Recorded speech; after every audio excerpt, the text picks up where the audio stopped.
In the mid-1800s, the United States was a young nation hungry for land. Mexico, once vast and proud, held enormous territories stretching from Texas to California. Their clash would spark a brutal war, one that reshaped the destiny of North America forever. This is the story of the Mexican-American War. Ever since Mexico won its independence from Spain in 1821, it inherited vast lands, but also vast problems. Texas, sparsely populated, became a magnet for American settlers. They brought ambition, rifles, and slavery, something Mexico had banned. Soon, Texas erupted in revolution. Remember the Alamo? By 1836, Texas declared independence from Mexico. But Mexico never accepted it. For nearly a decade, the borderland smoldered with tension. When the United States annexed Texas in 1945, Mexico saw it as theft. To Mexico, Texas was still theirs. To America, it was manifest destiny, the belief that the nation was destined to stretch from the Atlantic to the Pacific. War was no longer a question of if, but when. In April 1846, U.S. troops under General Zachary Taylor marched south to the Rio Grande, the border America claimed. Mexico saw it as an invasion. Shots were fired.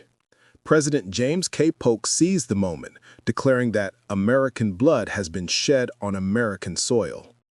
Congress declared war. Mexico braced for invasion, and so the Mexican-American War had begun. Taylor's troops struck quickly. At Palo Alto and Resaca de la Palma, U.S. artillery thundered across the field, smashing Mexican lines. The Mexican soldiers fought bravely, but were outgunned and outmaneuvered. Soon, American forces surged south, capturing Monterrey after brutal street-to-street fighting. But the bloodshed was only beginning. While Taylor held the north, another American general, Winfield Scott, planned a bold strike. A full-scale amphibious landing at Veracruz, Mexico's gateway to the capital. It was the first major U.S. military landing of its kind, and it stunned the world. From Veracruz, Scott's army marched inland, clashing with Mexican forces at Cerro Gordo, where U.S. troops stormed steep cliffs under heavy fire.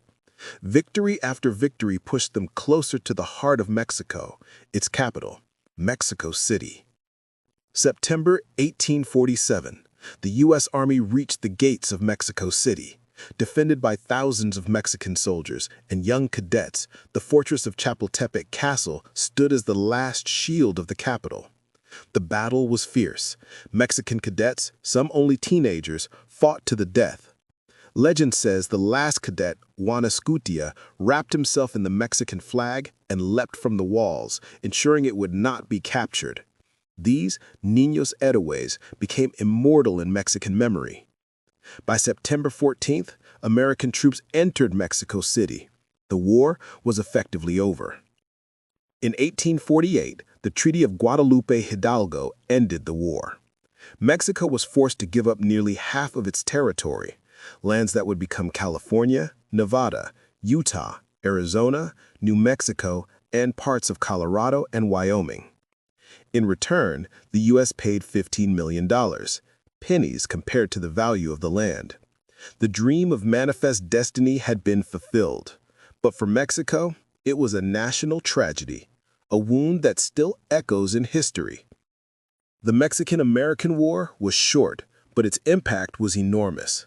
It shaped the United States into a continental power and left Mexico scarred and diminished.